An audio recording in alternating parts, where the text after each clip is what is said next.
আমরা গেছি, প্রাক্তন মুখ্যমন্ত্রী, আমি বিধানসভা নির্বাচন, আমি ব্যক্তি জিতেন্দ্র চৌধুরী না।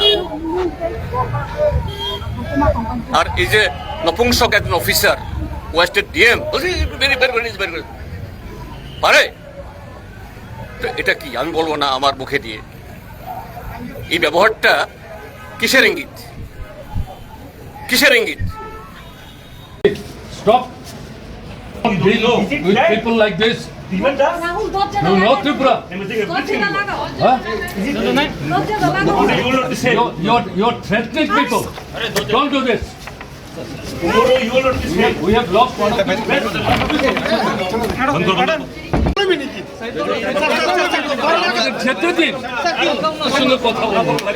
কেন তোমার এত ভয়?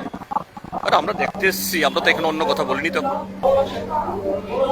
এখানে প্রমাণ করে এই যে কতিপয় যে বসংবদ, যে এই কি বল বসংবদ কিছু অফিসার আছে যাদের মেরুদণ্ড বিক্রি করে ফেলেছে,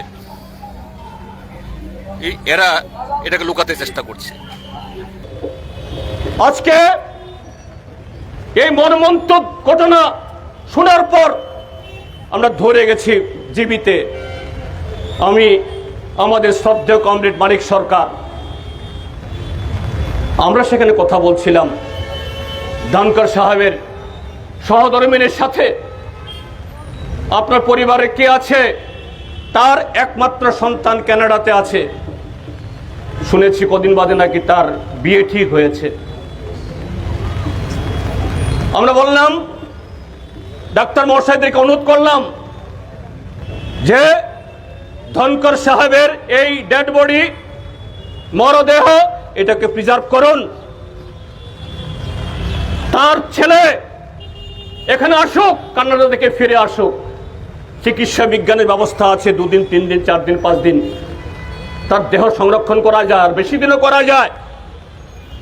ধনকর সাহেবের সন্তান নিজের বাবার দেহ দেখুক, দেখতে দিন, তারপর এই পোস্টমর্টম হোক। আর এই কথাটা যখন বললাম, আরেক কুখ্যাত আধিকারিক, এই পশ্চিম ত্রিপুরা জেলার জেলা শাসক ডাক্তার বিশাল কুমার, যিনি ডাক্তার